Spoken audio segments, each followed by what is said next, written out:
G'day viewers, it's Michael here again and welcome back to Single Racer. Now today I'm doing a subscriber request done by a person that goes by the name of Todd Stimson. And here is his comment here where he said he enjoyed the Auto Union Type C mod that I did at Spa, but wondered how I would go at historic Spa or the classic version of Spa from games like Grand Prix Legends. And that's in part because this version of Spa is actually quite a lot different. It's very open and flowing, and I have to say, if you wanted a perfect combo, this car is sensational on this mod track. And I say that in part also because I naturally did, being a classic track, I took all the F1 cars here, but to be honest, it's quite boring to drive an F1 car here or a modern F1 car because of the downforce. You basically just put your foot down and almost never take your foot off the brake, and it's quite dull and unexciting to race a modern F1 car here.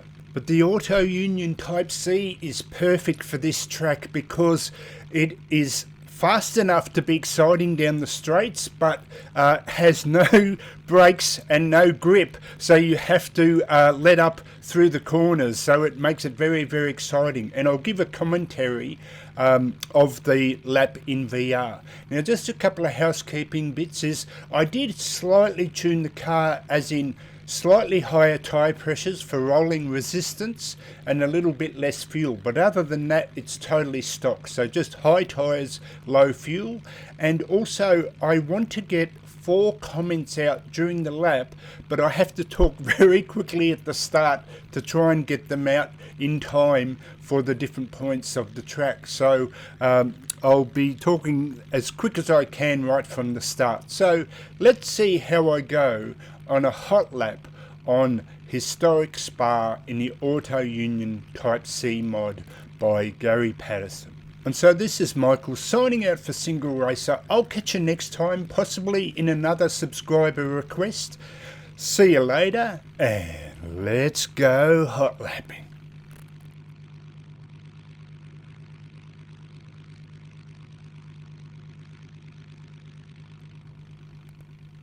Okay folks, so now let me give you those 4 tips on how to drive this car fast, both on this track but in general. And the first tip is don't run over the yellow line. Even though you're completely left to the yellow line as you come down this hill, if you touch the yellow line at all, it judges you as being in the pits and deliberately slows you down. Brake at the marshals if you're not used to this car yet, to give you enough room to brake here and try and get it under control, and you just want to feed the throttle. That's it, gentle, gentle. And here comes the second tip, in that you almost have to drive this car kind of like a drift car, meaning that it's so heavy in the rear end and you sit so far forward because of that V16 motor that it acts like a pendulum, or a clock pendulum, swinging from side to side. So you need to allow for the room, and I might be able to show you here, as you feed the throttle, the rear end's going to slide out there like that a little bit, and it's going to drag the whole car to the opposite side of whichever corner you're taking.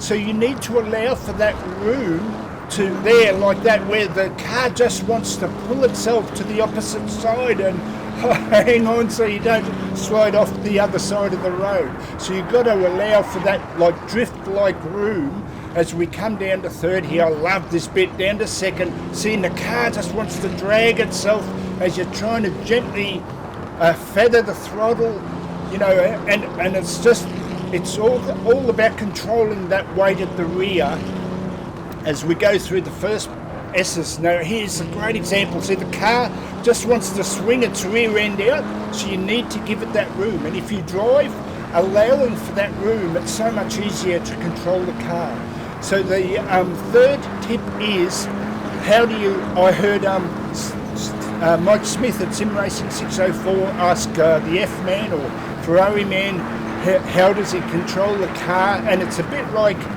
when you're trying to squeeze out toothpaste, the analogy, and you're not trying to get too much toothpaste out, and that's it. As we come through the second S's is feeding the throttle as though you're trying to not get too much toothpaste out.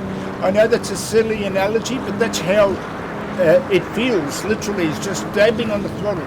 Here, I had so many accidents, as you'll see in the beginning of the video. Here, I just had to back off as we just try and avoid those hay bales. But here's a great example where the rear end is going to slide out here, and it's just feeding that throttle all the time. You know, it's almost like half throttle, just trying to squeeze that toothpaste out. And so the final tip in how to drive this car fast in general is to maybe consider doing late apexes where you have the room, you come almost behind the corner, but I'm not going to do that in the rest of these corners here, because these are pretty open, so I'm still trying to hang on to it. It still wants to kick out, and here you think you could take it in third, but just the CAN bus kind of throws you off here, and I had to go down to second just to keep it under control. At least I did. Maybe others can get through there in third, but I just couldn't. So yeah, that late apex where you come slightly behind the corner, which gives you more room for that drift or that pendulum effect of the rear end. And boy, what a car this is to drive on this track. So if you're interested at all in this type of racing, you've got to have a go.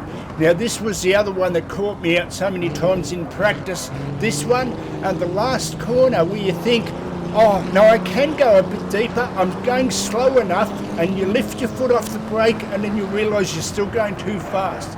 So so there's a great example of where I dabbed on the power deliberately to get the rear end out. Sometimes you can do that. So here you hold the brake, hold it, and finally you can get around. Now here's squeezing the toothpaste, trying it, that's it, squeezing the toothpaste to try and get all that power to the road, and that's it. So let's see how we do time-wise for this lap. Okay, a 4:15. Now that seems long, but in this car, that's quite an achievement because it's a very hard car to drive.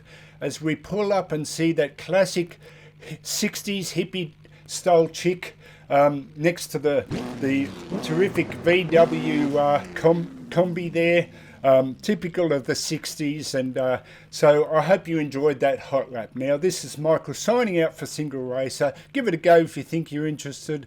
I'll catch you next time. See you later.